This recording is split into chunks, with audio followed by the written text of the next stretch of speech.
नमस्कार दोस्तों, स्वागत है आपका अपना ही यूट्यूब चैनल टुडे एग्जाम पर। दोस्तों अभी हम लोग ई बुक का रिवीजन क्लास देख रहे थे, तो इससे पहले हमने 6 क्लास देख लिए थे। तो आज 7वां क्लास है। इसमें जो पेज की नंबर की बात है ये 300 से 315, जिससे 50 वन लाइनर क्वेश्चन उठाए गए हैं। इसके 5 टाइम एक्स्ट्रा फैक्ट भी पकड़ लिए। तो इस वीडियो के अंदर हम 300 जीके जीएस का रिवीजन करने वाले हैं। स्रोत क्या होती है बता दिए। ई बुक कौन सा सर? पैरासीटामोल 500। ये पैरासीटामोल 500 कहाँ का ई बुक है भाई? तो ये टुडे एग्जाम द्वारा मेड है। और ये कब आया था? तो आपका ये मई महीना में आया था, और मई महीना में आया था शुरुआती में, ठीक है। और तब से 3-4 एग्जाम हुए। जीडी का हुए, सीपीओ का हुआ, फेज का हुआ, सीएचएसएल का हुआ। चारों एग्जाम में कितने प्रतिशत कवर कराए हैं सर? 80% से 85%। एक दिन तो 25 में 23 क्वेश्चन भी मिले हैं सीएचएसएल में, ठीक है। ये मैं नहीं, आप लोग कहते हो, ठीक है। तो चलिए बढ़ते हैं आगे। इससे पहले अगर टुडे एग्जाम का कोई सा भी कंटेंट चाहिए तो ये डिस्क्रिप्शन में लिंक भी है, या फिर ये मोबाइल नंबर है। ये मोबाइल नंबर को क्लिक करेंगे व्हाट्सएप पे ले जाएगा। डिस्क्रिप्शन में लिंक को क्लिक करेंगे तो भी व्हाट्सएप पे ही ले जाएगा, है ना। तो वहाँ से आपको कंटेंट को प्राप्त करना है। मेरा कोई ठिकाना नहीं, कोई एप्लीकेशन नहीं है इस समय, है ना। फिलहाल यही मोबाइल नंबर ही एक ठिकाना है जहाँ से आप हमारी कंटेंट प्राप्त कर सकते हो। चलिए शुरू करते हैं आज का ये वीडियो। इससे पहले बता दूं कि जो भी मौखिक रूप से फैक्ट मैं दूंगा और उसमें जो कुछ नया आपके लिए रहे उसे जरूर थोड़ा माइंड कीजिएगा। चलिए शुरू करते हैं श्री राम के नाम लेके। जय श्री राम, है ना। पहला प्रश्न है, चेरा वंश की राजकीय चिन्ह क्या है? चेर वंश की राजकीय चिन्ह धनुष बाण है। श्री राम साहब का भी ये फेवरेट हथियार है ना, जय श्री राम, है ना। तो ये आपका धनुष बाण किनके हो जाएंगे? चेरे वंश के हो जाएंगे। चेर वंश का क्या हो जाएगा भैया? धनुष बाण हो जाएगा। अगर एक इसी प्रकार का जो वंश है पांड्य वंश, ये सब संगमकालीन वंश। पांड्य वंश इसका क्या है भाई? मछली, है ना, मछली, है ना। ये इसका क्या है? मछली है ना। ये ध्यान रखेंगे। इनके अलावा अगर आपसे मौर्य का पूछता है सर, मौर्य वंश का, तो मौर्य वंश का क्या जवाब दोगे? मयूर। मौ से मोर, मौ से मयूर या मोर। अगर गुप्त वंश पूछता है तो गरुड़ पुराण याद है ना, गरुड़, है ना। गरुड़ होता है गुप्त वंश का, ग से गुप्त, ग से गरुड़। इसके अलावा अभी मैंने आपको क्या बताया था भैया? चोल। चोल नहीं बताया था। चोल का हो जाता है बाघ, है ना। चोल का हो जाता है बाघ। तो ये ध्यान रखेंगे। और पांड का बता दिया था आपका मछली। पांड का मछली या मीन भी लिखा रहता है, क्योंकि मीन माने मछली ये होता है, ठीक है। तो ये ध्यान रखेंगे। अब मौर्य वंश के संस्थापक देख लेंगे तो क्या हो जाता है? चंद्रगुप्त मौर्य। गुप्त वंश के कौन हो जाता है? श्रीगुप्ता। तो ध्यान रखेंगे। तो यहाँ पे हमने पांड्य, चेर, मौर्य, गुप्त और चोल का राजकीय चिन्ह को देखा है श्रीमान जी। इसके अलावा चौथे विश्व स्क्वैश चैंपियनशिप 2023 के विजेता कौन है? तो ये है मिस्र। देखिए सबसे पहले क्वेश्चन उठता है, मिस्र को इजिप्ट भी कहा जाता है, इजिप्ट। तो ये ध्यान रखेंगे। इसके अलावा मिस्र को नील नदी का वरदान कहा जाता है। नील नदी का वरदान कहा जाता है। अब नील नदी से भी क्वेश्चन निकलती है कि इसका जो है ओरिजिनेट कहाँ से होती है, और ये जो है अपना जल विसर्जन अर्थात गिरता कहाँ पे है, ठीक है। यहाँ से भी क्वेश्चन आया है। तो नील नदी ओरिजिनेट होता है आपका विक्टोरिया लेक से, BL, विक्टोरिया लेक से या फिर विक्टोरिया झील से, और गिरता कहाँ पे है? भूमध्य सागर में। कहाँ पे गिरता है? भूमध्य सागर में। तो 2-4 बात यहाँ से नील मिस्र से उठ गया है, याद रख लीजिएगा नील नदी को लेकर। अब नील नदी के बारे में एक और क्वेश्चन है। नील नदी दुनिया की सबसे लॉन्गेस्ट रिवर है ना। लेकिन अगर दुनिया की सबसे भास्ट या जल राशि की उपलब्धता के आधार पे सबसे विशाल नदी की बात करता है तो फिर क्या आंसर होता है भाई? अमेजन नदी आंसर होता है। अमेजन की ही सहायक नदी है मेडिरा, जो दुनिया में सबसे बड़ी सहायक नदी भी है। तो यहाँ पे मिस्र से आए थे खेलने, हम नदी नदी कर लिए, ठीक है। तो कोई गलत बात तो नहीं कर लिए, किए होंगे तो माफ करना। अब आते हैं तो चौथे विश्व स्क्वैश चैंपियनशिप 2023 के विजेता है मिस्र, है ना। इसके अलावा स्क्वैश खेल जैसे खेलो इंडिया यूथ गेम 2024 जो कहाँ पे हुआ था, कोई बच्चा बता दो? तमिलनाडु में। कितने शहरों में हुए थे? 4 शहरों में। कितने खेल शामिल थे? 26 खेल शामिल थे। कौन जीता था? महाराष्ट्र जीता था। तो यहाँ पे कौन से खेल को पहली बार जो है मेडल इवेंट में शामिल किया गया? तो स्क्वैश को ही शामिल किया गया था सर, ठीक है। स्क्वैश इसलिए भी आपके चर्च के विषय हैं, ठीक है भैया। और ये वाला प्रतियोगिता तो मिस्र जीता, ये तो बता ही दिए, ठीक है। खेलो इंडिया यूथ गेम की शुरुआत की बात करेंगे तो 2018 में हुआ था, ये आप अलग से ध्यान रख लेना, ठीक है मेरे भाई। अगर आप स्क्वैश के नए खिलाड़ी तो अभी जैसे जो है उनको तो आप जानते ही हैं। जो पुराना खिलाड़ी की बात करें जो आजकल भी पूछ देता है, जोशना चिनप्पा भी स्क्वैश खेलते हैं। दिनेश कार्तिक साहब की जो पत्नी है वर्तमान, क्या नाम है भाई, दीपिका पल्लिकल है ना, दीपिका पादुकोण है जो प्रकाश पादुकोण की बेटी है और फिल्म अभिनेत्री है, रणवीर सिंह की पत्नी है ना। एक दीपिका पल्लिकल है, ये दीपिका पल्लिकल जो है ये दिनेश कार्तिक की वाइफ है वर्तमान, है ना। तो ये भी खेलती है आपका स्क्वैश। चलते हैं आगे। इनके अलावा 77वें गणतंत्र दिवस पे 74वें गणतंत्र दिवस करना इसको। 74वें गणतंत्र दिवस पर मुख्य अतिथि कौन थे? कहने का मतलब है 2023 में जो गणतंत्र दिवस हम लोग मनाए थे 74वें क्रमांक के मनाए थे। तो इन पे गणतंत्र दिवस के अवसर पे जो चीफ गेस्ट थे वो कौन थे? तो चीफ गेस्ट रहा था आपका अब्दुल फतह अल सीसी। कौन रहे थे भैया? अब्दुल फतह अल सीसी। ये किस देश के राजनेता थे? तो सेम मिस्र देश के राजनेता थे, राष्ट्रपति थे। ठीक है भैया, ध्यान रहेगी नहीं रहेगी। 2022 में कोई भी नहीं आया था आपका, 2021 में कोई नहीं आया था, ठीक है, 2021 में कोई नहीं आया था जी, है ना। 2020 में आए थे और 2024 में भी कौन आए थे? 2024 में भी कौन आए थे? इमैनुअल मैक्रोन आए थे। कहाँ के? ये फ्रांस के राष्ट्रपति। और सबसे पहले जब 1950 में गणतंत्र दिवस हुआ था पहला, तो उसमें कौन आए थे चीफ गेस्ट? Doctor Sukarno. कौन? डॉक्टर सुकर्नो, इंडोनेशिया के राष्ट्रपति। तो ये ध्यान रखेंगे चीफ गेस्ट की कहानी। इनके अलावा बायोपिक 800 किस खिलाड़ी से संबंधित पुस्तक है? देखिए बायोपिक 800 जो है मुथैया मुरलीधरन, अपने अजीबोगरीब स्टाइल से फेमस बॉलर, जो दुनिया के सबसे महान बॉलर में से एक हैं और सबसे अधिक विकेट इन्हीं के नाम है। श्रीलंकन है मुथैया मुरलीधरन साहब, ठीक है। इनके अलावा बहुत सारे खिलाड़ियों की किताब का नाम आप टॉपिक वाइज में चले जाएंगे, वहाँ पे मिल जाएगा। बहरहाल मैं और कुछ बता देता हूँ। नो स्पिन, ये शेन वार्न का है जो अब इस दुनिया में नहीं है, शेन वार्न साहब। इसके अलावा है ना एक AB करके किताब है, जो AB डिविलियर्स की किताब है, जो आपका साउथ अफ्रीका का बल्लेबाज विकेट कीपर हुआ करता था, AB डिविलियर्स। एक प्लेइंग इट माई बे होता है ना, प्लेइंग इट माई बे, तो ये आपका सचिन तेंदुलकर का है।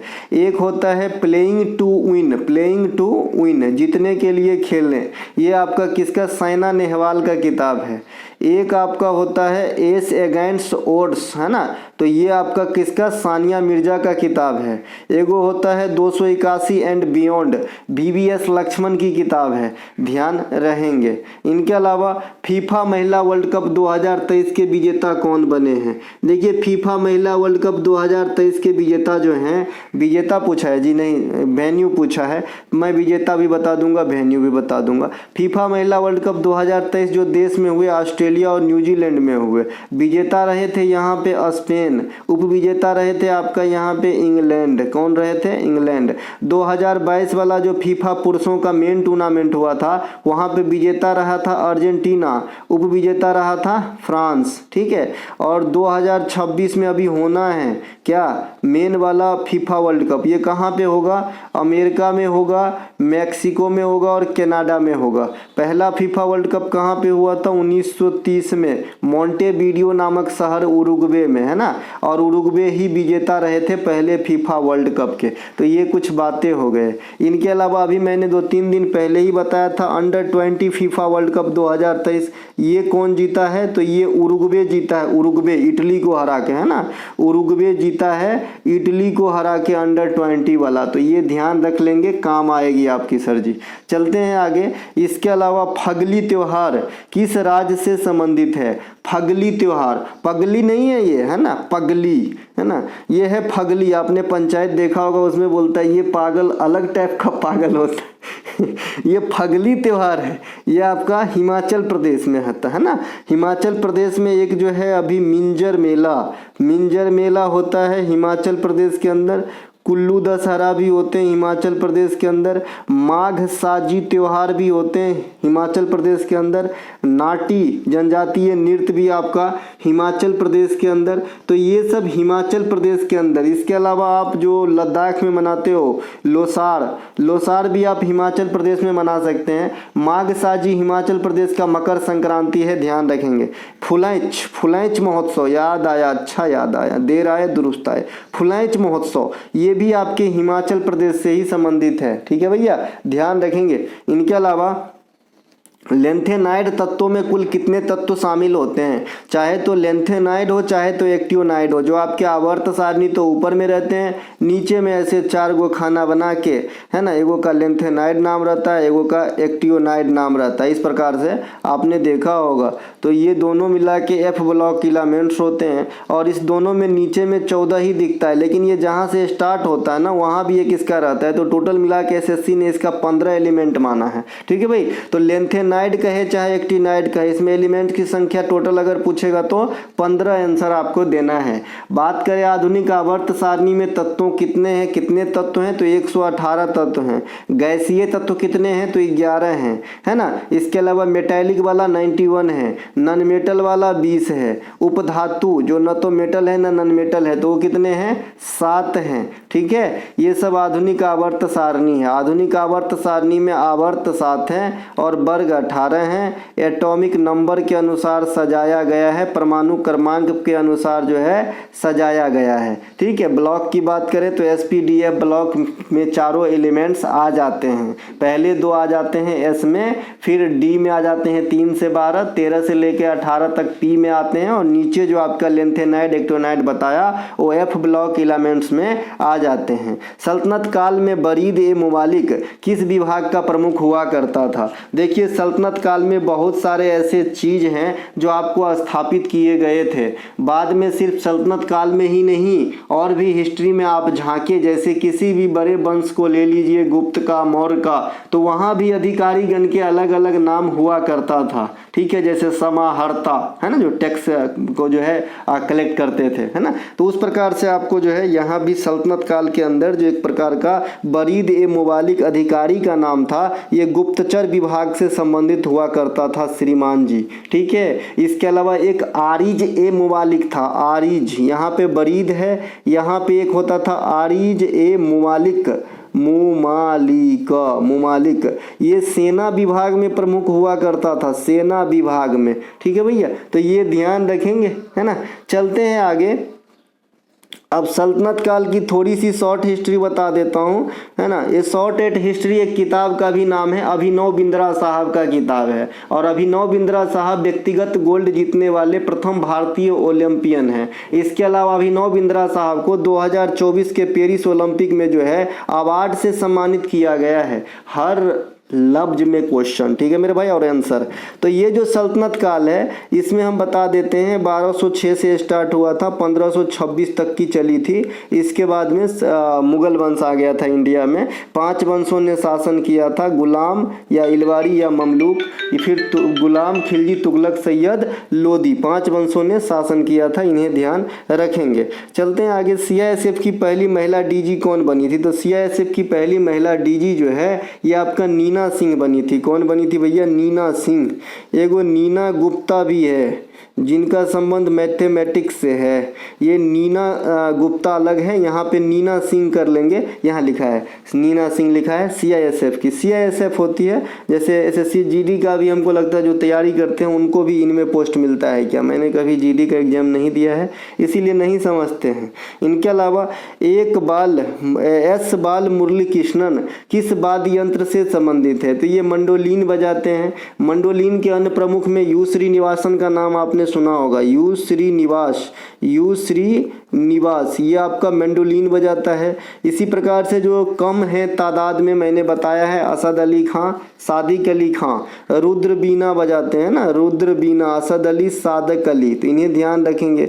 खाली बीना कहेगा तो आपका APJ अब्दुल कलाम साहब भी बजाते हैं। बाद बाकी जुबीन मेहता सिम्फनी बजाते हैं। जुबीन मेहता ये इंपॉर्टेंट कैरेक्टर है, जुबीन मेहता, ग्रैमी अवार्ड भी दिया गया है इनको। जुबीन मेहता 1 से अधिक बार ग्रैमी अवार्ड मिला है इनको, ये सिम्फनी बजाते हैं, सिम्फनी बजाते हैं। बाद बाकी आप टॉपिक वेज में जाके वहाँ पे अच्छे से रीड कीजिए, और जो नई सीरीज चल रही है 30 वाली उसे देखते रहिए, आपको अच्छा जो है कसरत हो जाएगा जीके जीएस का। उड़ीसा से पश्चिम बंगाल तक कौन सा राष्ट्रीय जलमार्ग विस्तारित है? देखिए राष्ट्रीय जलमार्ग 5 जो है ये उड़ीसा से पश्चिम बंगाल तक यानी छोटा सा आपका जो है राष्ट्रीय जलमार्ग है। राष्ट्रीय जलमार्ग सबसे बड़ा कौन सा है? तो राष्ट्रीय जलमार्ग सबसे बड़ा है उत्तर प्रदेश के इलाहाबाद से चल के पश्चिम बंगाल के हल्दिया तक जाने वाली, और ये किस नदी प्रणाली में है? तो गंगा नदी प्रणाली में है, और ये सबसे लंबी वाटरवेज है इंडिया का। ठीक है, पहला हो गया आपका इलाहाबाद से पश्चिम बंगाल। दूसरा आपको कहाँ से कहाँ तक जाता है ना? धुबरी से सदिया जाता है, और जो धुबरी से सदिया वाला है वाटरवेज सेकेंड, ये आपका ब्रह्मपुत्रा नदी प्रणाली में, और पहला गंगा नदी प्रणाली में। इसके अलावा भारतीय संविधान में अनुच्छेद 152 से 237 किससे संबंधित है? देखिए 152 से 237 भाग 6 में आएगा, पार्ट 6 में आएगा, और जो पार्ट 6 है ये राज्यों को द स्टेट्स को जो है आपको रिलेट करता है, यानी राज्य की बात करता है। भाग 5 में यूनियन की बात होती है, यानी संघ की बात होती है। भाग 4 में आपका डीपीएसपी की बात होती है, भाग 4 के ए में या फिर 4 के क में आपका जो है फंडामेंटल ड्यूटीज की बात होती है। भाग 3 में आपका मौलिक अधिकार या फंडामेंटल राइट या फिर भारतीय संविधान का मैग्ना कार्टा का बात होता है। भाग 2 में सिटीजनशिप नागरिकता की बात होती है सर जी, और भाग 1 तो आप सभी जानते हैं। तो ये संविधान के कुछ भाग हैं। तो यहाँ पे आपका 152 से 237 चलेगा भाग 6 के अंदर। भाग 7 निरसित होता है, भाग 7 जो है ये निरसित होता है, और भाग 8 जो है ये आपका क्या है भाई? भाग 8 ये यूनियन टेरिटरीज को रिलेट करता है। 5, 6, 7 होना चाहिए, लेकिन 7 तो है नहीं, तो 5 से संघ है, 6 से राज है, और 7, 8 से यूनियन टेरिटरीज है। 9 से ग्राम पंचायत है, 9 से 1 के नगर पालिका है, 9 से बी का क्या है भैया आपका कौन है भाई? 9 का बी में क्या है? वो जो है सहकारी समितियां हैं। तो ये ध्यान रख लेंगे। 22 भाग है जो 25 भागों में विभक्त है। 25 भागों में विभक्त कैसे हुआ? तो 4 से 4 का ए बना, 9 से 9 का ए बना, और 9 का बी बना। तो ये जो 3 गो एडिशनल आ गया, तो नंबरिंग में आप देखेंगे तो 22 ही भाग है, लेकिन अगर आप गिनती करोगे तो 25 हो जाएगा। इनके अलावा ज्वारीय वन किसे कहते हैं? मैंग्रोव वन को कहते हैं। बताया था ये मैंग्रोव वन कहाँ पाया जाता है? तो जहाँ भी समुद्री किनारा हो, है ना, वहाँ पे आपको क्या मिलेगा? मैंग्रोव वन मिलेगा। या फिर जहाँ भी ज्वार भाटा के कनेक्शन हो वहाँ हर जगह ये रहेगा आपका मैंग्रोव वन। मैंग्रोव वन कैसा वन होता है सर? तो इसके जो पेड़ पौधे होते हैं वो ज़्यादा बड़े नहीं होते हैं। पेड़ पौधे जो होते हैं यूकेलिप्टस टाइप नहीं होते हैं, बहुत बड़े बड़े नहीं होते हैं, एवरेज हाइट की होती है। और इसके पेड़ पौधे का जो है ना अधिकांश जड़ जो है आपका पानी में डूबा होता है, इस प्रकार से। ठीक है भाई, ध्यान रखेंगे। प्राकृतिक आवास से कई छोटे मोटे सूक्ष्म जीव प्राणी वगैरह का, जैसे सुंदरबन डेल्टा में भी ये वन पाई जाती है, मैंग्रोव वन। इसके अलावा भारत में वनों को आप कैसे, भारत में दुनिया की कह लीजिए तो वनों को आप कैसे देखते हैं? सबसे पहले उष्णकटिबंधीय सदाबहार वन देखते हैं, जो भारत में पश्चिमी घाट और मेघालय के पहाड़ी इत्यादि में आपको देखने को मिलेगा। भारत में सबसे ज़्यादा कौन से वन पाई जाती है श्रीमान जी? पतझड़ी वन पाई जाती है। मरुस्थलीय वन का भी एक प्रकार होता है जिसे आप कंटीली वन भी कहते हो या मरुस्थलीय वन कहते हो। वर्षा के आधार पे अगर सदाबहार वन की बात करें तो 200 सेंटीमीटर से अधिक वर्षा होगी सालाना। पतझड़ी वन की बात करें तो 100 से लेके आपका 200 तक होगा, लेकिन 200 से अधिक नहीं होता है। और मरुस्थलीय वन की बात करें तो 50 सेंटीमीटर तक सालाना वर्षा होती है, कम वर्षा होती है। ठीक है, इसीलिए यहाँ के पेड़ पौधे कांटेदार होते हैं। पानी न मिला तो कहाँ से पत्ता बनिया होगा। ठीक है, पतझड़ी वन कहने का मतलब है कि इसमें एक साथ पत्ता गिरते हैं और एक साथ कोपले आते हैं। सदाबहार वन कहने का मतलब है कि कोई भी क्रिया एक साथ नहीं होती है, कोई पत्ता गिरा रहा है, कोई फूल ला रहा है, कोई फल दे रहा है, इस प्रकार से चलता है सदाबहार वन में। ठीक है भैया, चलते हैं आगे। कलिंग युद्ध के बाद मौर्य साम्राज्य के कितने प्रांत हो गए थे? देखिए, मौर्य साम्राज्य 4 प्रांतों में बटे हुए थे शुरुआती इवेंट की बात करें तो। फिर कलिंग युद्ध होती है 261 बीसी में, है ना। कौन थे मौर्य के तरफ से? राजा अशोक थे, राजा अशोक थे। अशोक को और क्या कहा जाता है सर? देवनाम प्रियदर्शी कहा जाता है, देवनाम प्रियदर्शी। कहीं कहीं देवनाम प्रियदर्शी भी लिखा रहता है। तो एसएससी जो है आपके साथ हिंदी में थोड़ा सा गेम खेलता है, थोड़ा सा जो है ना डाइवर्ट करके एक आध जो है मात्रा वात्रा छोड़ के लिख देता है। आप कई बार इस चीज़ को माइंड किए होंगे, उसमें एक्चुअली उसका गलती नहीं रहता है, हिंदी में अंग्रेजी में लिखा रहता है, ट्रांसलेट किया रहता है, ठीक है भाई, है ना। तो ये देवनाम प्रियदर्शी है ना, देवनाम प्रियदर्शी या देवनाम प्रियदर्शी आपका किसे? अशोक को कहा जाता है। तो 4 पार्ट में थे। जब 261 में कलिंग युद्ध होता है और अशोक की जीत होती है तो जो है एक कलिंग की तोसली भी इसमें मिला दिए जाते हैं, तो 5 पार्ट हो जाते हैं। तो इसी हिसाब से क्वेश्चन का फॉर्मेशन मैंने खुद किया है, तो 5 हो जाएगा, पहले 4 होगा। कलिंग युद्ध में ही 261 बीसी में ही, इसी के बाद जब इन्होंने लड़ाई लड़ा अशोक ने, इन्होंने देखा कि यार लड़ाई उड़ाई में कोई फ़ायदा नहीं रखा है, ये कत्लेआम, ये शोर शराबा कुछ नहीं होना है ना। तो इन्होंने जो है बौद्ध धर्म की दीक्षा अपना ली थी, है ना, बौद्ध धर्म की दीक्षा अपना ली थी। और जिस गुरु से, गुरु क्या, जिस भिक्षुक से लिए थे उनका नाम था उपगुप्त, है ना, उपगुप्त नाम था। बौद्ध धर्म की प्रचार प्रसार इन्होंने ही किया था सबसे ज़्यादा, अशोक ने मौर्य वंश के अंदर। एक क्वेश्चन आपसे पूछा जाता है धम्म को अपनाने वाले मौर्य सम्राट, तो आपका जो अशोक हो जाएगा। अशोक ने अपने पुत्र और पुत्री को श्रीलंका जो है इसके लिए भेजे थे, बौद्ध धर्म के प्रचार प्रसार के लिए, ध्यान रखेंगे। बाद बाकी जो 3rd आपका बैठक हुआ था बौद्ध संगति पाटलिपुत्रा के अंदर, अशोक ने ही करवाया था। इनके अलावा पूरा मॉडल ग्रामीण क्षेत्र में शहरी सुविधाएं प्रदान करने के लिए जो पूरा मॉडल चला था, इसका फुल फॉर्म भी आपसे पूछता है, जैसे मुद्रा का फुल फॉर्म पूछता है तो इसका फुल फॉर्म होता है providing urban amenities in rural areas. तो ये विचार किन्होंने दिया था? तो सर APJ अब्दुल कलाम साहब ने ये विचार दिए थे, ठीक है। इनके अलावा 2003 था वो ईस्वी मेरे ख्याल में, कंफर्म नहीं, 2003, हाँ 2003 होगा, 2003 में आया था जी पूरा मॉडल। इनके अलावा काकतीय वंश की राजधानी कहाँ हुआ करता था? तो ये वारंगल, कहाँ पे? वारंगल, काकतीय वंश। इसके अलावा कलिंग की राजधानी भी पूछा जाता है, जैसा कि ऊपर कलिंग वाला चर्चा हुआ, तो उनकी राजधानी तोसली हुआ करता था। नई शिक्षा नीति, ये कब आया था नई शिक्षा नीति? एक क्वेश्चन आप लोगों के लिए यहाँ पे रखता हूँ, बताइएगा जरूर, कोई भी बच्चा गूगल पुगल नहीं करेगा, ऐसे ही बताएगा, है ना। तो जो पहले की जो शिक्षा का था अपना कि 10+2 मैट्रिक किए, इंटर किए, ग्रेजुएशन किए, तो ये हमारी शिक्षा होती थी। अब जो है ये नए वाले स्लैब में कैसे चलता है? तो 5+3+3 के, है ना, इसमें चलता है, ठीक है, 5+3+3+4। इनके अलावा चंगाई लोक नृत्य का संबंध किस राज्य से है?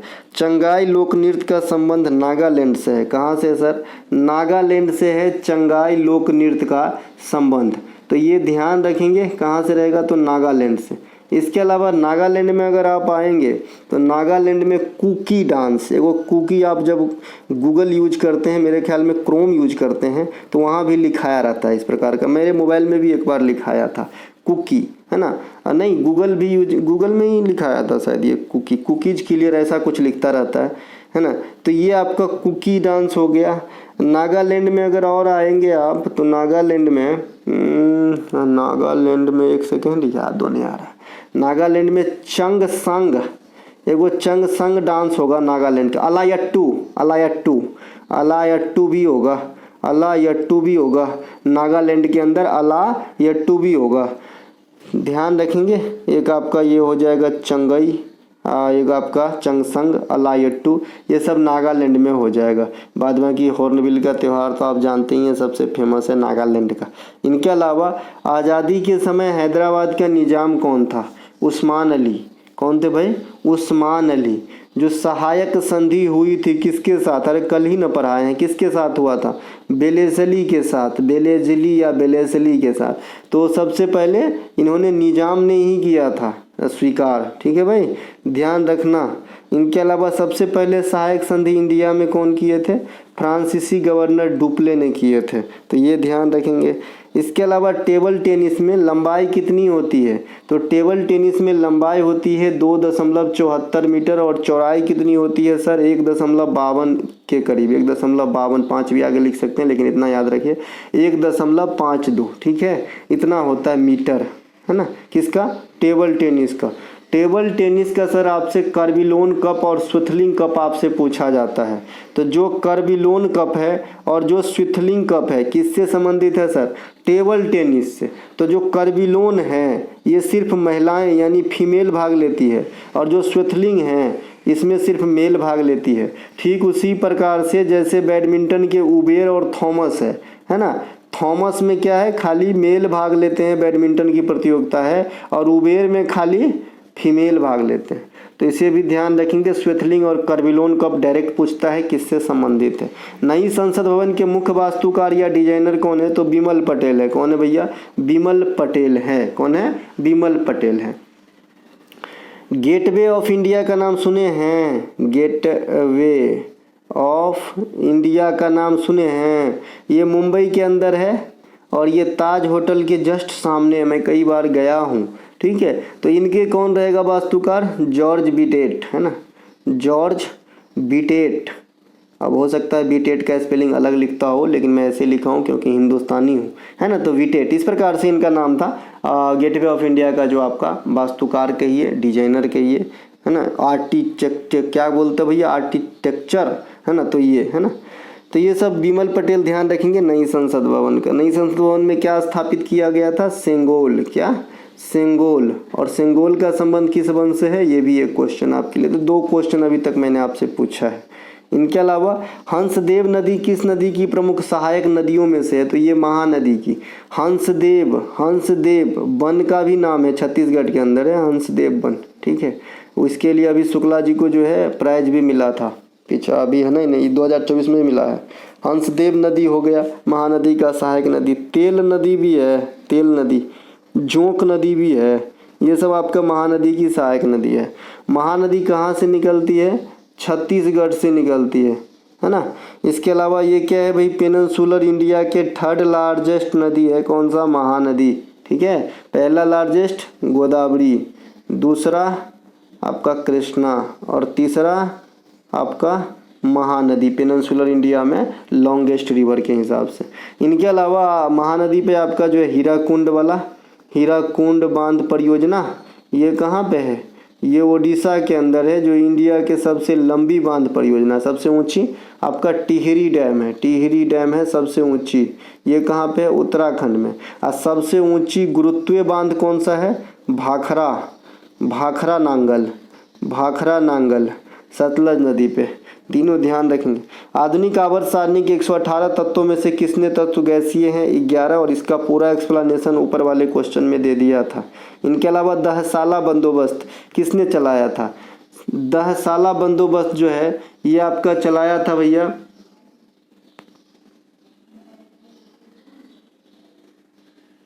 एक सेकेंड, एक बच्चा मैसेज कर रहा है।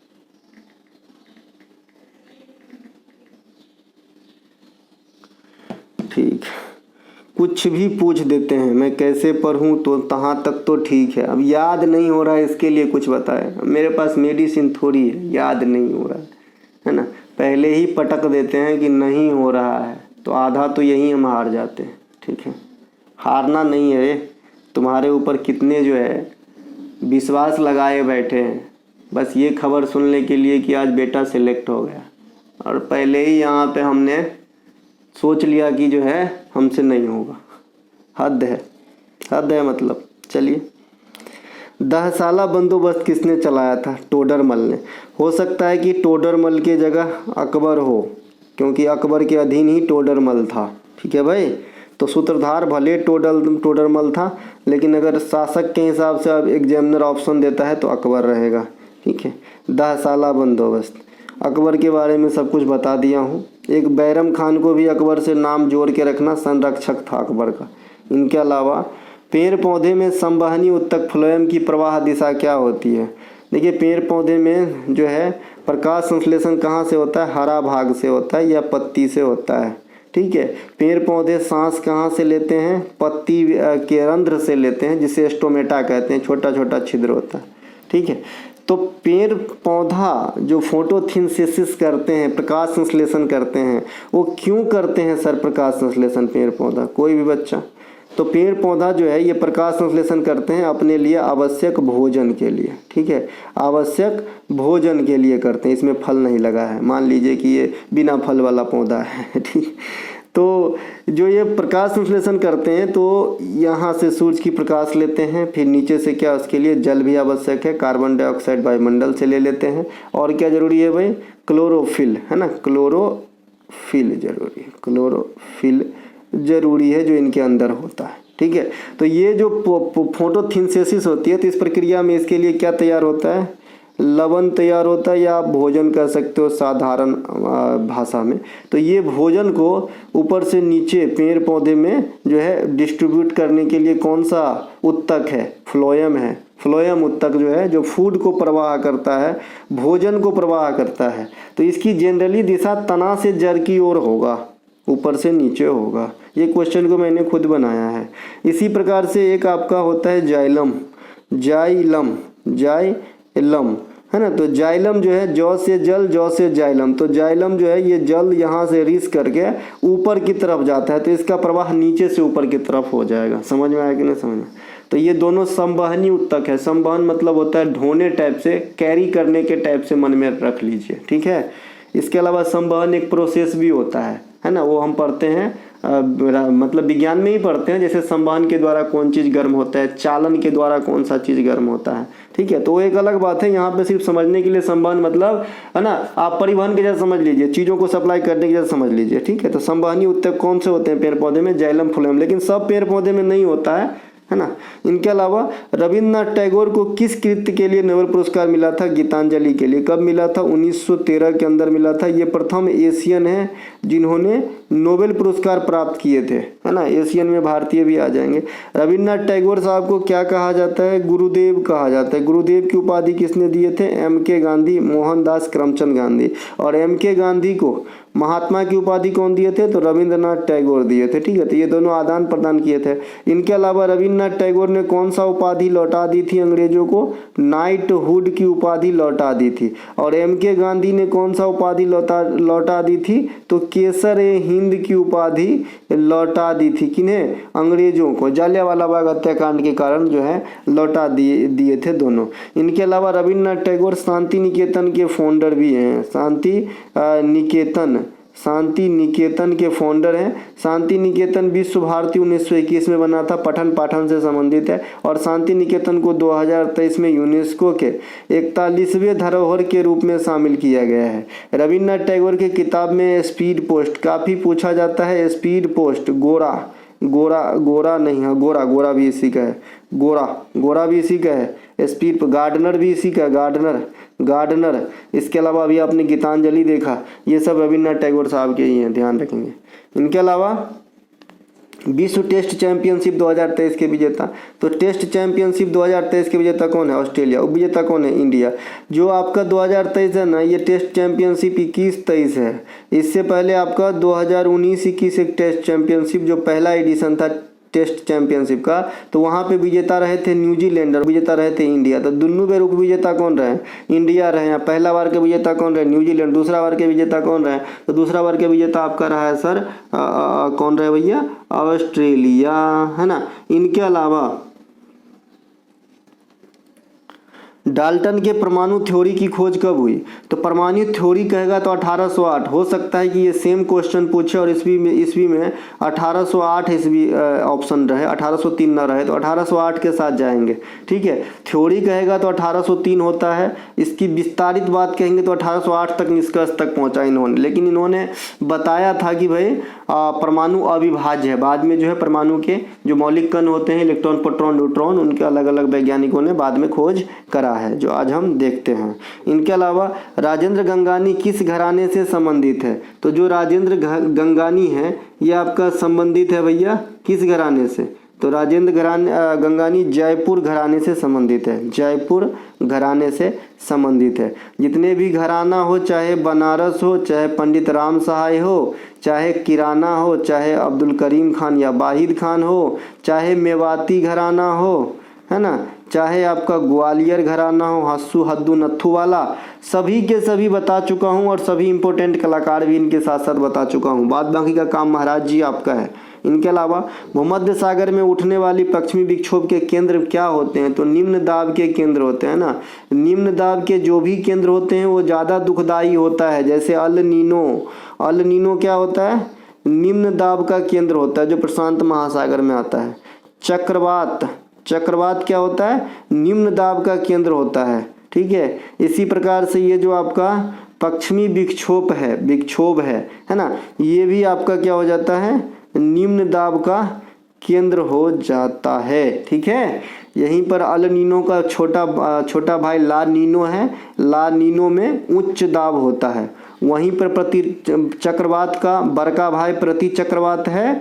तो प्रति चक्रवात में क्या होता है? प्रति चक्रवात में केंद्र में दाब हाई होता है। ठीक है भाई, तो ध्यान रखेंगे।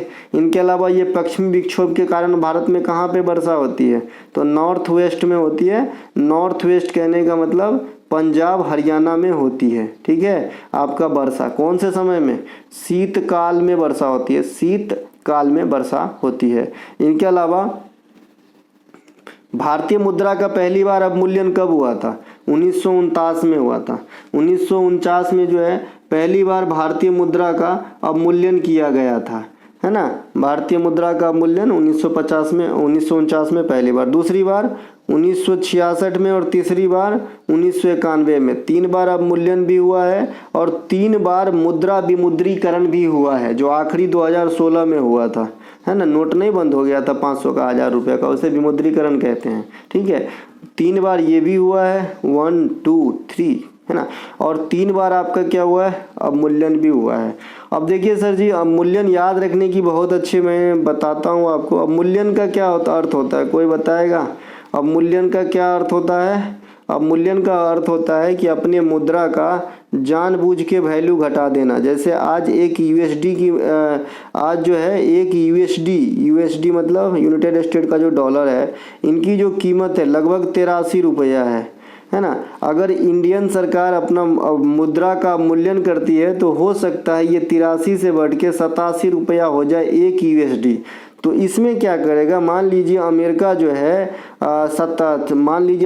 है 9,000 रुपया इन्वेस्ट करना चाहता है भारत के अंदर। तो अभी 9,000 रुपये के लिए अमेरिका को करीब $107-8 देने पड़ेंगे। ठीक है, 107 700 बचेगा ना, 109 तक देना पड़ेगा, $109 तक देना पड़ेगा। 83 रुपये है तब मान के चलिए 87 हो जाएगा। और 9,000 का चीज़ इंडिया में या इन्वेस्ट करना है 9,000 रुपया, तो उस समय कितना लगेगा? उस समय बहुत कम लगेगा, $103 तक लगेगा। तो जो क्या होता है, तो फिर निर्यात को बढ़ावा मिल जाता है। लोग जो है ज़्यादा से ज़्यादा इन्वेस्ट करते हैं इंडिया में आके, या फिर जो कंट्री अपने मुद्रा का अवमूल्यन किया होता है उस कंट्री में जाके। तो अवमूल्यन का क्या परिणाम होता है? निर्यात को बढ़ावा देना, है ना, निर्यात को बढ़ावा देना। ठीक है भाई, ध्यान रहेगा। अब आप सोचोगे कि भाई अभी तो आप बोले कि जो है अमेरिका लगा रहा है तो निर्यात कहाँ हुआ? ये तो आएगा ना सामान। अरे भाई इंडिया के लिहाज से सेम बात सोचो ना, वो बेचेगा तब तो वो लेगा ना। अब बेचना क्या होता अपने लिए, बाहर भेजना क्या होगा? निर्यात। दूसरे से खरीद थोड़ी रहे, हमारा बिके इसीलिए तो हम सस्ता कर दिए हैं, पैसा सस्ता कर दिए। नहीं समझ रहे हैं? समझ गए होंगे, ठीक से थोड़ा देर रुकिए, है ना। भारतीय मुद्रा का पहली बार अवमूल्यन 1949 में हुआ था। क्यों हुआ था जानते हैं? 1947 में आज़ादी मिली थी, है ना। तो बहुत सारे जो है, ऐसा नहीं कि बहुत अच्छा स्थिति में आज़ादी मिला था। ठीक है, अंग्रेज ने जितना चाहा सब ले गए, जितना चाहा सब ले गए लगभग। तो ये तो यहाँ पे एक दिक्कत थी। दूसरी बार जो 1966 में हुआ, ये भारत पाकिस्तान के बीच जो युद्ध हुआ था उसके चलते जो है हमें अवमूल्यन करना पड़ा था। और तीसरी बार जो आर्थिक मंदी आ गई थी 1991 के समय, तो उस समय हमने अवमूल्यन करा था। तो ये तीनों को पकड़ के रखेंगे, आपको याद रहेगा। इनके अलावा जनगणना 2011 के अनुसार सबसे अधिक लिंगानुपात किस राज्य की है? एक क्वेश्चन मैंने यहाँ पे छोड़ा है क्योंकि 30 सेट प्रैक्टिस सेट में मेरे ख्याल में 17 या 18वीं क्लास की ये पहला या दूसरा क्वेश्चन था। आप बताएंगे, आप लोग पढ़ते देखते भी हैं कि नहीं, है ना। शिशु लिंगानुपात बता देता हूँ, अभी वर्तमान में 919 है, 919 है। 2001 में कितना रहा था? 927 रहा था। और ओवरऑल लिंगानुपात अभी कितना है इंडिया का? 11 के अनुसार 943 है। ऋग्वेद में यमुना नदी का वर्णन कितनी बार की गई है? यमुना गंगा का कितना बार? 1 बार। यमुना का कितना बार? 3 बार। सबसे अधिक बार सिंधु नदी की। और सबसे पवित्र नदी किसे बताई गई है? सरस्वती को, है ना। तो ये नदी से रिलेटेड और ऋग्वेद से संबंधित क्वेश्चन। राज्यों में महाधिवक्ता की नियुक्ति कौन करते हैं? राज्यपाल। कौन सा आर्टिकल? 165। केंद्र में महान्यायवादी की नियुक्ति कौन करते हैं? राष्ट्रपति, 76 के अनुसार। ठीक है, दोनों बात ध्यान रखेंगे। झूम कृषि को उड़ीसा में क्या कहा जाता है? बरीगा। क्या कहा जाता है? बरीगा। झूम कृषि पहाड़ी इलाके में काट छांट वाली कृषि, स्लैश एंड बर्न कृषि भी कहते हैं आप इसे। तो उड़ीसा में आप इसे बरीगा कहते हैं। मध्य प्रदेश में इसे क्या कहते हैं? दहिया। एगो दहिया म्यूजिक भी होता था पहले, हम लोग जब छोटे थे तो कैसेट आती थी इसकी, है ना, दहिया। इसके अलावा झारखंड में इसे क्या कहते हैं? किसको? झूम कृषि को कुरुबा। राजस्थान में इसे क्या कहते हैं? बालरा। यही गिनी चुनी पूछते हैं। आंध्र प्रदेश में इसे क्या कहते हैं भैया? आंध्र प्रदेश में पोंडू, है ना। छत्तीसगढ़ वगैरह में इसे कुमारी भी कहते हैं, है ना। तो ये ध्यान रखेंगे। इनके अलावा प्रथम शीतकालीन पैरा ओलंपिक कहाँ का जो है कब हुआ था? तो प्रथम शीतकालीन पैरा ओलंपिक जो है ये आपका हुआ था 1976 के अंदर। कब हुआ था? 1976 के अंदर हुआ था। इसे ध्यान रखेंगे, है ना। और कब वाली बात है तो कब कहाँ वाली बात है? तो स्वीडन के अंदर हुआ था, है ना, स्वीडन के अंदर। पहली बार जो आपका ओलंपिक में बता ही दिया था, कहाँ पे हुआ था? एथेंस में हुआ था। 1896 में मेन वाली ग्रीष्मकालीन ओलंपिक हुआ था। इसे ध्यान रखेंगे, है ना। शीतकालीन ओलंपिक जो सीधा सीधे लोग खेलते हैं, मतलब जिनका जो डिजेबल्ड पर्सन ना हो ना, क्योंकि शीतकालीन होता है वो शीतकालीन पैरा होता है। पैरा मतलब जो डिजेबल्ड हो, है ना, जो विकलांग हो, वो लेते हैं भाग। तो जो शीतकालीन हुआ था ये 1924 से स्टार्ट हुआ था। शीतकालीन पैरा 76 से। मेन वाला ओलंपिक 1896 से स्टार्ट हुआ था। ये ध्यान रखेंगे, है ना। और अगर जो मेन वाला ग्रीष्मकालीन ओलंपिक है उसके तर्ज पे जो पैरा ओलंपिक होते हैं ना, वो 1960 में हुआ था। हो गई ना खिचड़ी। आइए सुनते हैं यहाँ पे। सबसे पहले मेन ओलंपिक सर 1896 एथेंस से। कहाँ से? एथेंस से हुआ था। ठीक है। इनके अलावा मेन का भाई मेन पैरा यानी ग्रीष्मकालीन पैरा, अभी जो फिर से पेरिस में होंगे ग्रीष्मकालीन पैरा। तो जो ग्रीष्मकालीन पैरा होती है इसकी शुरुआत 1960 रोम से हुआ था। रोम बसने वाले प्रभु राम, जगत के स्वामी है अंतर्यामी, मैं तुमसे क्या मांगू, आपने सुना होगा। तो वो रोम इटली में है ना। तो यहाँ पे आपका पैरा ओलंपिक हुआ था 1960 में पहली बार। अभी शीतकालीन में आ जाते हैं, जो शीतकाल में होती है ओलंपिक, है ना। तो जो शीतकालीन ओलंपिक जो होती है सर, एक तो शीतकालीन पैरा, एक वो खाली शीतकालीन ओलंपिक। तो शीतकालीन ओलंपिक 1924 फ्रांस से स्टार्ट हुआ था। ठीक है। और एगो फिर शीतकालीन पैरा, तो शीतकालीन पैरा हुआ था 1976 से। याद रहेगा। अब ये चारों याद रखना है, काम की है। एग्जामिनर जब थकने लगता है कि ओलंपिक तो सब सीख लिए भाई, तो इधर से इसकी भी पूछना स्टार्ट करता है ना। इनके अलावा मोढेरा का सूर्य मंदिर गुजरात के किस जिला में है? मेहसाना भैंस की प्रजाति भी होता है, मुर्राह भी होता है, मुर्राह, है ना। मेहसाना भैंस भी होता है ना। तो चलिए यहाँ से भैंस से हट जाते हैं। मोढेरा का सूर्य मंदिर गुजरात के मेहसाना में। मोढेरा में क्या होता है? सौर ऊर्जा से संचालित गांव है इंडिया का पहला। मोढेरा में त्यौहार भी होता है, मोढेरा महोत्सव गुजरात के अंदर। गुजरात में बहुत सारी चीज़ें बता रखे, हम चलते हैं आगे। पिट्स इंडिया एक्ट 1784 किसके काल में होगा? कोई भी बच्चा कल ही ना पढ़े हो जी, है ना। किसके काल में होगा? ये किसके आसपास है? रेगुलेटिंग एक्ट 1773 के आसपास नहीं है जी। तो ये कहाँ पे होगा? किसके काल में होगा? तो आप रख लेना इसको, बायरन हैंगस्टस के काल में जो है हुआ था आपका पिट्स इंडिया एक्ट। एक इसी प्रकार का इल्बर्ट बिल आपसे काफ़ी पूछता है, इल्बर्ट पिंटो, है ना, इल्बर्ट बिल, है ना। आपने पिक्चर देखा होगा 1 2 3, उसमें एक आदमी का नाम इल्बर्ट रहता है ना। तो ये जो इल्बर्ट बिल है ये आपका 1883-84 में आया था। विवादास्पद बिल है जिसमें है ना, अंग्रेज का सुनवाई भारतीय द्वारा भी हो, इस प्रकार का मांग किया गया था। इनके अलावा साई का फुल फॉर्म क्या होता है? Sports authority of India. स्थापना कब हुई थी? 1984 में। अब इसके अध्यक्ष कौन होते हैं? पीएमई होते हैं, जैसे नीति आयोग के होते हैं, ठीक है। इसके अलावा बीसीसीआई की स्थापना आपसे पूछता है तो कब होता है? 1928 में होता है ना, ध्यान रहेंगे। चलते हैं आगे। फूलों में मादा जननांग को क्या कहते हैं? मादा जननांग को कहते हैं भैया स्त्री केसर। जरूरत नहीं है कि स्त्री केसर ही ऑप्शन में रहे, हो सकता है कि जयांग ऑप्शन में रहे, ठीक है। और जो नर जननांग होता है ना, नर जननांग, उसे या तो पुंकेसर कहते हैं या पुमंग कहते हैं, ठीक है। इन दोनों में से कोई भी ऑप्शन हो सकता है ना। तो स्त्री केसर या जयांग, पुंकेसर या पुमंग, है ना। इनके अलावा HDI इंडेक्स 2024 में बांग्लादेश का रैंक क्या है? तो 129वां रैंक था, भारत का 134वां है। ले ये क्या हो गया?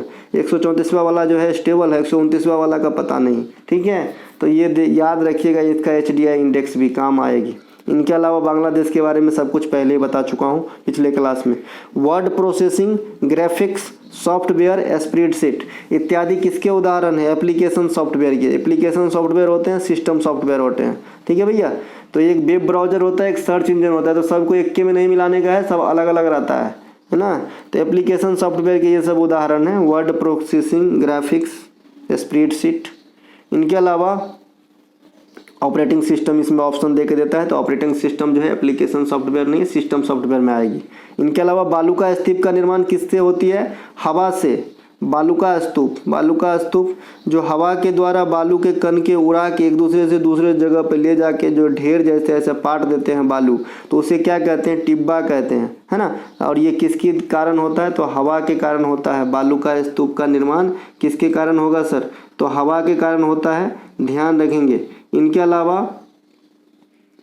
जो आपका बालूका स्तूप हवा के कारण होगा ना जी, हाँ तो हवा के कारण ही होगा, सही है जी, सही है। बालूका स्तूप हवा ना उड़ाएगा जी बालू को, और क्या।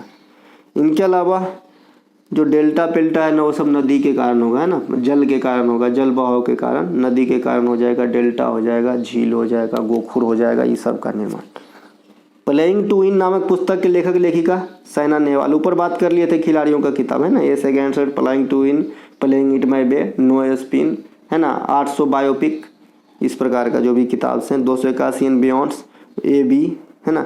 प्रतिरोधकता का ऐसा है मात्रक ओम मीटर, लेकिन खाली प्रतिरोध का कहेगा, खाली रेसिस्टेंस का कहेगा तो ओम होता है मात्रक, तो दोनों ध्यान रखेंगे।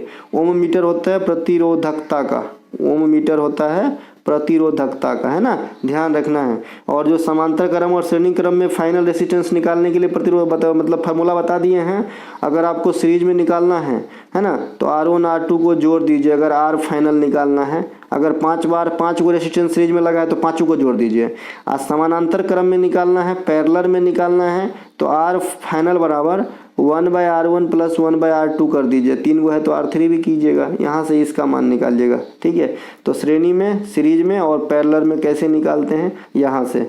एक बार क्वेश्चन आपसे पूछा है SSC ने, है ना, और ग्रुप D भी पूछे हैं 2022 में कि इस प्रकार का कोई परिपथ है, इसमें, है ना, दो जो है आपका क्या है भाई, इस प्रकार से लगे हैं आपका रेसिस्टेंस, ठीक है। मैं थोड़ा सा यहाँ पे बना नहीं पा रहा हूँ, हाँ, इस प्रकार से लगा है।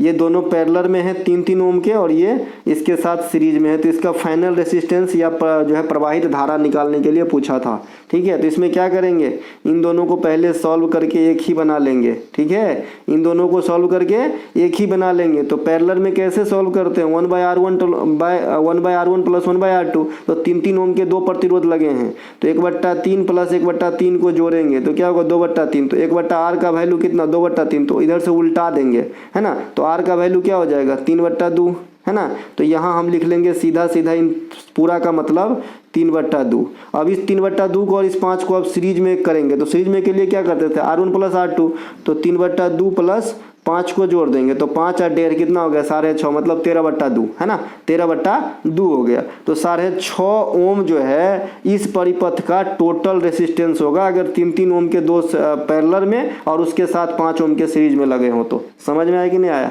ठीक है। और ओम का नियम तो आप जानते हैं, V बराबर IR होता है, जहाँ क्या है V वोल्टेज जो भी दिया रहेगा, I करंट है और R फाइनल रेसिस्टेंस है। रेसिस्टेंस निकल गया है, हो सकता है कि करंट दिया हो या फिर वोल्टेज दिया हो या फिर बैटरी कितने वोल्ट की है वो लिखा हो, है ना, उससे तीसरे चीज का वैल्यू निकालने के लिए पूछा गया हो। इनके अलावा सौर मंडल के बाहरी ग्रह की संख्या कितनी है? 4 गो। जो 4 गो आउटर ग्रह है ना, बुध शुक्र, यहाँ पे लिखता हूँ, है ना, यहाँ पे ऐसे ही बता देता हूँ, बुध शुक्र पृथ्वी मंगल, ये 4 गो आंतरिक ग्रह हैं। बुध शुक्र पृथ्वी मंगल, ये 4 गो आंतरिक ग्रह है। 4 गो जो बचा, 4 गो कौन कौन बचा? बृहस्पति, शनि, अरुण, वरुण। तो ये 4 गो क्या है? बाहरी ग्रह है। क्या है? बाहरी ग्रह है। बाहरी ग्रह को जोवियन ग्रह भी कहते हैं। और अंदर का जो ग्रह होता है इसकी स्थिति कैसी है? सघन है। और जो बाहर की ग्रह है इसकी स्थिति कैसी है? गैसीय रूप में है ना, ज़्यादा सघन नहीं है। इनके अलावा ग्रहों से सब चीज़ बता दिया हूँ। लाल ग्रह किसे कहते हैं? मंगल को। पीला ग्रह किसे कहते हैं? शुक्र को, है ना। हरा ग्रह किसे कहते हैं? अरुण को, है ना। इस प्रकार से आप ध्यान रखना है, ग्रहों से सबका हम बता ही दिए हैं। सबसे पहले कौन चक्कर लगाता है? सूर्य के बुध। और सबसे पहले अपने अक्ष पे चक्कर कौन लगाता है? जुपिटर। सबसे बड़ा कौन है? तो जुपिटर। सबसे छोटा कौन है? तो मरकरी। सबसे चमकीला कौन है? वेनस, है ना। इसके अलावा जो आपका सबसे लेट अपने अक्ष पे चक्कर कौन लगाता है? तो भी वीनस होगा, है ना। शुक्र अपने अक्ष पे सबसे लेट चक्कर लगाता है, इसीलिए शुक्र का दिन जो है सबसे बड़ा होता है पूरे मतलब सभी ग्रहों में। इसके अलावा 1793 में अस्थाई बंदोबस्त कहाँ लगाया था? कर्नवाल, इस बंगाल में। अब बंगाल ऑप्शन में रहेगा तो क्या बताया था? बिहार। हो सकता है कि दोनों रहे, तो दोनों एक साथ रहेगा, तो बिहार में, है ना, और उड़ीसा में। अगर इन तीनों को अलग अलग कर दे तो कौन सा आंसर मारोगे सर जी? थोड़ा सा थिंकिंग कीजिए, है ना। ये तो तीनों को जो अलग अलग हम कर दें कि भाई बंगाल भी ऑप्शन में है, बिहार भी, उड़ीसा भी ऑप्शन में है। आपसे पूछ रहा है कि 1793 में अस्थाई बंदोबस्त, है ना, लॉर्ड कर्नवालिस ने कहाँ लगाया था? कोई भी बच्चा? तो बंगाल आंसर करना है जी, है ना, क्योंकि भाई बंगाल से 1912 में ना बिहार अलग हुआ है भाई, 1936 में ना बचा हुआ बिहार से उड़ीसा अलग हुआ है। तो ये सब तो बाद में जन्म लिया है, पहले क्या था? बंगाल। ठीक है। इनके अलावा तलिकोटा का युद्ध जो 1565 में हुआ था, सभी को पता होगा, जो आपका विजयनगर साम्राज्य था ये यहीं से डिक्लाइन होने लगा था, है ना, डिक्लाइन होने लगा था। तो ये तालिकोटा का युद्ध में शासक कौन था? तो तालिकोटा का युद्ध में जो है शासक उस समय था सदाशिव राय, लेकिन युद्ध का नेतृत्व किए थे राम राय। तो जैसा क्वेश्चन पूछे वैसा आंसर देना है। अगर ये पूछेगा तो हो सकता है राम राय और सदाशिव राय दोनों में से एक के वो ऑप्शन रहे, है ना, या फिर दोनों रहे। तो फिर पूछेगा कि कौन सा आंसर चाहिए आपको, कौन सा आंसर चाहिए आपको ये वाला आंसर चाहिए सर कि भाई जो है कौन युद्ध के समय राजा थे या फिर युद्ध में नेतृत्व कौन किए थे। तो जैसा आपसे पूछेगा वैसा आपको आंसर दे देना है, इसमें कोई भी दिक्कत नहीं होगी। इनके अलावा हॉर्नबिल का त्यौहार कितने दिन तक चलती है? तो हॉर्नबिल का त्यौहार जो है ये आपका 10 दिन तक चलती है। कितने दिन तक चलती है सर हॉर्नबिल का त्यौहार? ये चलती है आपका 10 दिन तक। कहाँ चलती है हॉर्नबिल का त्यौहार? तो हॉर्नबिल का त्यौहार जो है ये आपका नागालैंड में चलती है। और किस महीना में चलती है? तो दिसंबर के शुरुआती समय में चलती है। ठीक है भाई, ये सब ध्यान रख लेंगे, काम बनेगी, है ना। तो दोस्तों ये थे। इससे पहले मैं एक चीज़ और यहाँ पे कुछ बता देता हूँ, है ना। यहाँ पे है, बता क्या देता हूँ, आपसे पूछना था, है ना। ईमानदारी से जितने लोग वीडियो देखे हैं क्या लाइक कर दिए हैं? पता है नहीं किए हो, शायद न करोगे। ठीक है, अच्छा लगे तो करना भाई, ज़बरदस्ती प्रेशर नहीं है। हम मिलेंगे अगले वीडियो में, तब तक के लिए जय हिंद। डिस्क्रिप्शन में लिंक है, कोई भी कंटेंट चाहिए 2J एग्जाम का आप ले सकते हैं।